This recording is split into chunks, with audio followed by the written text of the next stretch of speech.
Welcome to the SimRacing Den.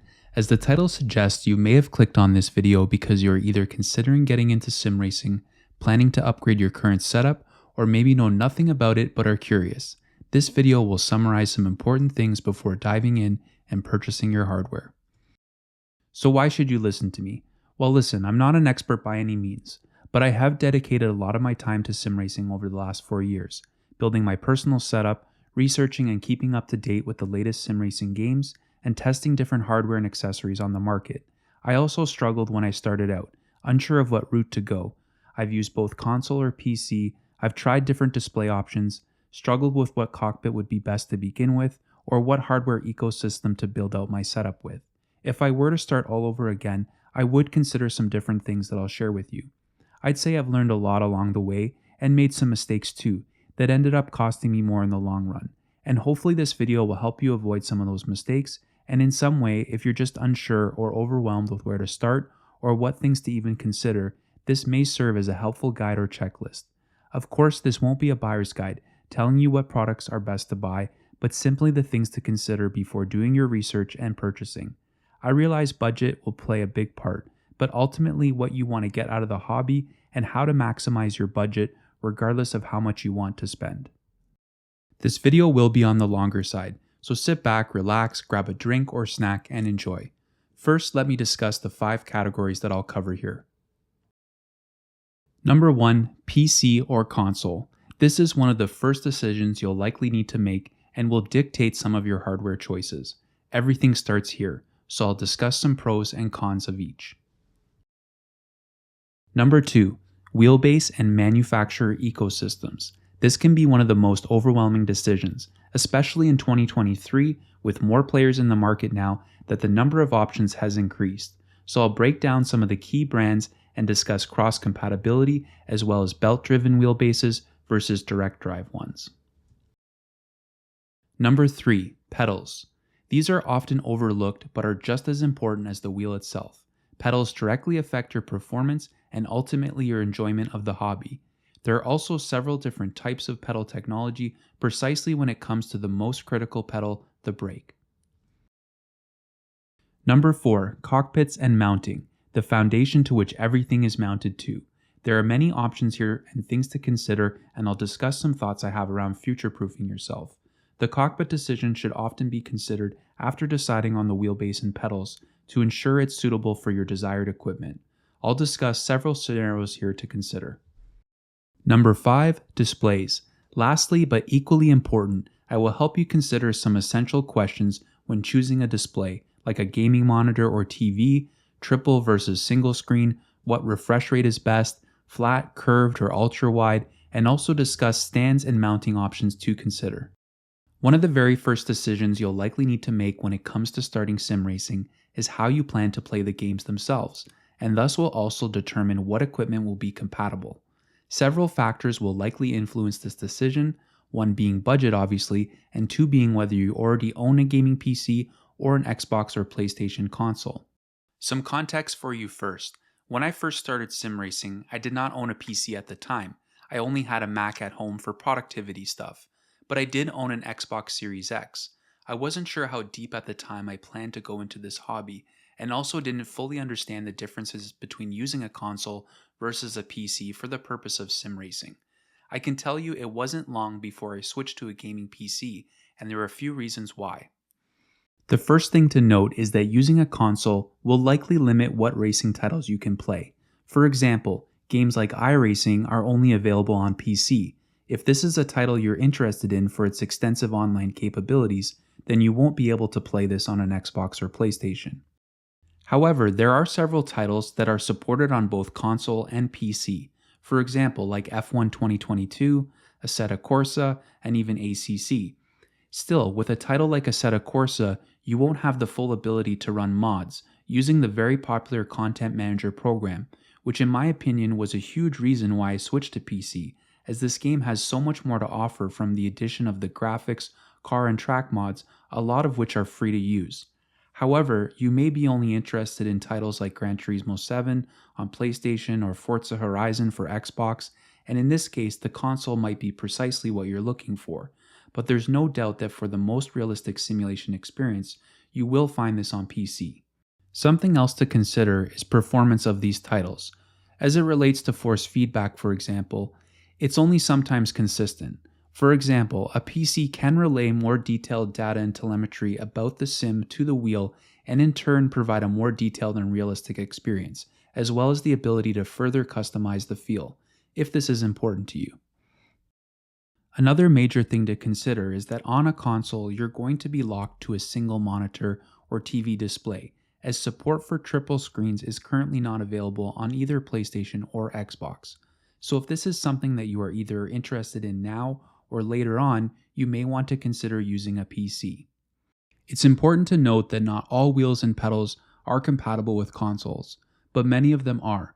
From manufacturers like Fanatec, Thrustmaster, and Logitech to name a few, they all offer versions of their wheelbases that work with either PlayStation or Xbox, but usually just one or the other. In most cases, all those same wheelbases are compatible with a PC if you decided to upgrade later on. However, I found you will be a bit limited when it comes to pedals, but usually just those in the higher end market, as they need to connect directly via USB to a computer. Also, as it relates to accessories, things like shifters and handbrakes, there are many that offer console support, but again, the higher end units will be reserved to be used on a PC only. As well as additional things like button boxes or dash displays, all these accessories are typically reserved for the PC user only. Now, I realize not everyone has the budget to blow on building a brand new gaming PC, and the cost of parts has definitely increased over the last couple of years. But I would say if you already own a decently spec computer for gaming, I would stick with this. If you think this is going to be more than just a casual hobby, as you'll definitely have more options when it comes to titles, customizability, and hardware support down the road. Now that being said, this doesn't mean you're going to have less fun using a console. A lot of fun can be had with reliable equipment and one of the latest gen consoles, but it's best to decide what you want to get out of the hobby in the long run. Me personally, using both and coming from using a console to a PC, I definitely got more out of my equipment, and the access to other titles was definitely appreciated from using a computer. Now, there are several things to consider when it comes to selecting a wheelbase, and the various manufacturer ecosystems of steering wheels available to you may be a bit confusing, but I'm going to try to break it down as simple as possible for you.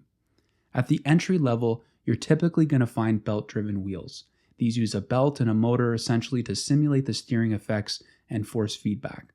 Some are better than others at doing this and can provide a little more detail. The detail is critical to understand how your vehicle is reacting, things like understeer or oversteer, or the surface of the track itself. However, for the best experience, a direct drive wheel is going to give you a much more realistic feeling and that additional detail. If your budget can afford it, I would definitely recommend looking at a direct drive wheel. You're certainly not going to regret it.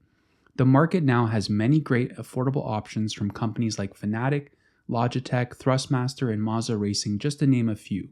But here's where it gets a bit more complicated. As within these direct drive wheels, you have different peak levels of torque, which is measured in Newton meters. This ultimately affects the strength of the forces the wheel can replicate. Wheels in this market typically range from 8 Newton meters at the entry level, all the way up to 35 Newton meters on the most high-end wheels from manufacturers like Simucube. For most I've heard, the sweet spot is around 12 to 16 Newton meters, but if you want maximum simulation, you're going to want to look at a wheelbase that can produce 20 Newton meters and up. I personally went with a Fanatec DD1 with a peak torque output of 20 Newton meters, as I wanted to have the most realistic experience as possible. My best advice is to buy the best your budget can afford, or wait and save a bit if you feel like you're someone who's going to enjoy sim racing for the long run and you want to get the most out of it. It likely won't be long before you wish to upgrade if you start with a belt-driven wheel. So my best recommendation is to potentially future-proof yourself a bit here. That doesn't mean you need to rush out right away and buy a Simucube Pro wheelbase, as you can have just as much fun on belt-driven wheelbases too, but you will be missing out on some additional features and a more realistic driving experience if that's what you're after. Something essential to consider when selecting a wheelbase, obviously outside of if you're using a console or PC, is what steering wheels will be compatible, which is critical because many manufacturers only offer support for specific wheel rims. In the case of, say, Thrustmaster or Logitech, you'll typically be limited in most cases to the wheels that come with the bases or ones that they sell. Fanatec, on the other hand, has a vast number of rims or hubs that you can then mount different wheel rims to, but will always require that you have one of their podium hubs or universal hubs as the starting point. Still, you can purchase higher-end wheels that connect through USB and use them with your Fanatec wheelbase via that hub. This is an excellent option if you want several different wheels for different cars or games. This works the same way with Simucube, but in their case they also have wireless support for third-party wheels to eliminate the USB cord. Newer players in this market, like Asetek Sim Sports, have their wheels but also offer hubs that allow you to connect other compatible wheels, and they say they're working on future deals with third-party wheel companies. If owning multiple wheels is something you want, consider the ecosystem of the wheelbase that you're buying first and what wheels are supported. Next up is pedals, and often overlooked, but this can affect the experience and your performance sometimes more than the wheelbase. So I recommend potentially investing more of your budget here for significant benefits, because being accurate on the brakes and throttle can make a difference in your lap times. So here are some things to consider. Again, compatibility and budget will obviously be your first consideration. And remember, not all pedals are compatible with consoles. Typically, those pedals that are included with wheelbases that have console support are in turn going to work with your PlayStation or Xbox. And those pedals typically attach directly to the wheelbase itself. Fanatec, for example, with their Club Sport V3 pedals, can connect directly to their wheelbases or a PC directly, meaning they're compatible with both console or PC depending on how you connect them. But Heusenfeld pedals, for example, are only compatible with PC and require a dedicated USB connection to the computer. Now, there are a few different categories for pedals, so let's review. The first is what I would call high-end pedals. Typically, you're going to see much more mechanical and a robust build quality here to handle some pretty high braking forces that are close to what you'd see in a real-life race car. You tend to find pedals in this category with hydraulic dampers installed at the very top of that budget range. When hydraulic damping is executed right, it can feel amazing. Hydraulic compression is something that elastomer and rubber dampers and other pedal sets can't reproduce. The second type is prevalent in many mid to high-end tier pedals, which are load cells, also known as forced transducers. Unlike a potentiometer, which is found on more entry-level pedal sets, you can put much higher loads through a load cell, measuring the force as an electrical signal that is then amplified by the pedal electronic board. Now, at the entry level, most pedal sets that come with entry-level wheels utilize a potentiometer that produces an analog voltage proportional to a displacement. They're used in virtually all gaming input devices like joysticks and gamepad analog sticks, except for some higher-end devices. Now, I know this may sound overwhelming if you're new to this.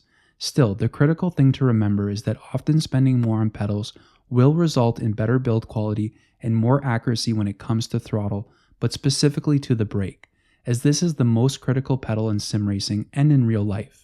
If you can stretch your budget, I would look for a set with at least load cells, as this will give you more accurate control and produce a more realistic brake feel through rubber dampers. Many groups in this category will also come with extra dampers and springs to tailor the pedals to your liking, whereas entry-level sets, you're often stuck with what comes out of the box for a one-size-fits-all. I can't stress enough that pedals do make a big difference. Better brake control and the ability to trail brake into a corner more precisely and then control the exit throttle more accurately will positively impact your lap times. I can speak from experience using different pedal sets over the years, so don't skimp on this category. Cockpits or rigs, frames, chassis, whatever you want to call them, come in different shapes and sizes and designs, and there are endless choices, but let's break down some of the categories. At the top of the budget are aluminum profile cockpits, often referred to as 80/20 cockpits. These are built for maximum rigidity to contain flex from powerful wheelbases and braking, while allowing for more adjustability and placement of the hardware, although not are all equal and some offer more or less of these attributes. The second is tube frame cockpits or alternate types of frames, which come in many different forms, not necessarily cheaper but built for more specific reasons. And lastly, lighter or foldable cockpits are designed typically for use in a living room or space where you need to put them away when not in use. And lastly, stands which don't have a seat and are intended to be used with an office or a gaming chair or couch. Deciding which one is best for you takes many factors into consideration. 1. Do you have a dedicated space or room to set up your rig? If space is limited, there might be better options than an aluminum profile rig. For example, if you're planning a single monitor setup, a tube frame might be a good option. An example of this is the Trak Racer TR8 Pro, which sports an integrated monitor stand and takes up less space and is a bit lighter. The second thing to consider is what type of wheelbase are you planning on getting. If you're opting for a direct drive, you'll likely want to avoid a standard desk setup, as the forces these wheels can generate need something stable to be mounted to, or you're likely going to lose some of that feedback and get a lot of flex or movement, ultimately lessening your experience. That works the same way with pedals. So if you're using a stiff brake pedal that requires a lot of force, you'll need a cockpit with a firm pedal mount to absorb these forces. If your budget and space can allow it, you can't go wrong with an aluminum profile cockpit. This will be a significant investment in your sim racing journey and enable you to use various sim hardware and accessories. But if you're planning a more casual or living room setup with a belt-driven wheelbase, an aluminum cockpit will likely be overkill. A solid cockpit is a wise investment. Buying something you can grow into and expand is better than getting something that you'll outgrow quickly. You'll avoid having to own two cockpits in the long run. I sometimes wish I had just bought an aluminum profile from the start instead of my TR8, as I'm already in need of an upgrade to handle my growing number of sim accessories and higher-end pedals and wheelbases, as well as my need to have more control over the wheel, the pedals, and the seating position for added comfort, since I find myself using my setup more often than when I first started. Last but certainly not least is the display, and this can come in many forms, either a gaming monitor, TV, or even VR. So here are some things to consider. One is space again. A triple screen setup and a stand will take up additional real estate, where a single monitor or even an ultra-wide monitor can fit nicely into a corner of a bedroom or office. VR, on the other hand, gives you more options, but comes with its own pros and cons. I'll focus more on physical displays since honestly I don't have any experience with VR, so it wouldn't be wise for me to offer my opinion, but just know that it's an option you should explore if it's something you're interested in, and from what I've heard, it can be a fantastic experience. Now, if you're using a console like Xbox or PlayStation, you're going to be limited right now to a single display setup with HDMI support, which I would say most modern TVs and monitors have. Still, the question will be around the type of display technology, the resolution, and max frames that you want to achieve. If you're using a modern console that supports 4K, going with a 4K monitor or TV will give you the best looking picture. And I would look for something that has at least 60Hz refresh rate, as racing is fast paced. You wouldn't want to be racing at 24 or 30 frames per second. With consoles, not all support an ultra-wide monitor natively right now, so that's something to consider. You're best to look at a gaming monitor or any modern TV for the best experience out of the box. Now, if you're using a PC, you have many more options from single, ultra-wide, or a triple monitor setup. And depending on your PC, you can use 1080p, 1440p, or up to 4K resolution. When it comes to options, this is going to be tied to what your GPU can handle. Like with other gaming, the higher the resolution, typically the sacrifice in frames, unless you're running some serious hardware. But the point is that you have many more options here, and budget will likely be the only thing holding you back. Remember that you'll lose some perspective on a single monitor setup. You won't fully view the cockpit or what's coming up on your left or right side. This can make competitive racing a little more of a challenge, but certainly won't hold you back in any way. There are plenty of competitive fast sim racers on single or ultra-wide monitors. It comes down to what kind of immersion or experience you want to have. The triple screen will increase your field of view and ultimately be more immersive. The sweet spot for me is a triple monitor setup at 1440p resolution. With my high-end PC, I get close to 160 frames per second. But really, if you're over 60 or close to 100, for racing this is going to be plenty and look realistic. One piece of advice maybe would be to start with one monitor if your budget is limited. You could always add two more down the road to achieve that triple screen setup, provided they're the same monitor, as it's not advised to mix and match. Or start with an ultra-wide for some extra screen real estate. You won't be missing out on much and it's still a great experience. If budget is not an issue at all, you could always look at higher-end gaming monitors in 4K or even 3 OLED TVs if you want to go crazy. The options are essentially endless here, but a few extra things to consider around displays. Think about how you're mounting it first before buying something. Does your cockpit of choice come with a dedicated monitor stand? And check what VESA mount size it supports to make sure your monitor or TV will fit and is compatible. If you're using a standalone monitor stand, make sure it supports the screen size you want.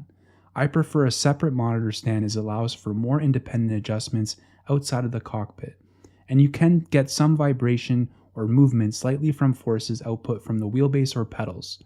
Consider the height and distance from your eyes.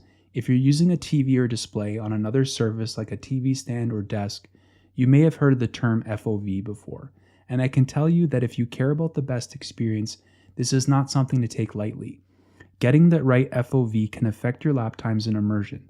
A dedicated monitor stand will allow you to get the screen closer to your eyes and the wheel at the correct height a lot easier. The last thing I should touch on is curved screen versus flat.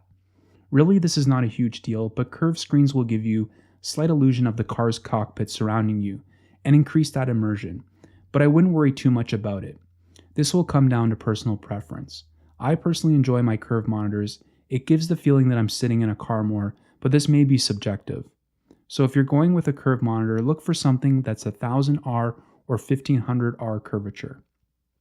The last thing I want to say about the display is that remember, this is your view of the game, so make sure it's something you're comfortable looking at over long periods of time. You don't need to necessarily worry about having the best 4K monitor. 1440p looks excellent, and the extra frames that you gain are worth more than the different resolutions when it comes to sim racing. So if you don't have a 4090, stick with 1440p. You're not going to be missing out on much. So that covers some of the essential things to consider. There is much more obviously to look into, like shifters, handbrakes, and other accessories, but I think this covers the basics of building a sim racing setup. The rest are a lot easier decisions. Remember, whatever you buy in the end, it's about having fun, and it doesn't mean you need to have the best of the best to do that. Spending more money isn't always going to translate to faster lap times. Practice will do that regardless of what equipment you're using. But find a balance, invest wisely, research, watch reviews here on YouTube. There are many great YouTubers with more experience than me that have put many products through the paces and have honest and valuable opinions. Lastly, take your time. If you want a higher priced piece of equipment, save your money and wait. You'll likely be happier in the long run. There's no perfect sim racing setup. It's what works best for you at the end of the day. So please let me know in the comments if you have any questions. I'll do my best to respond directly to everyone.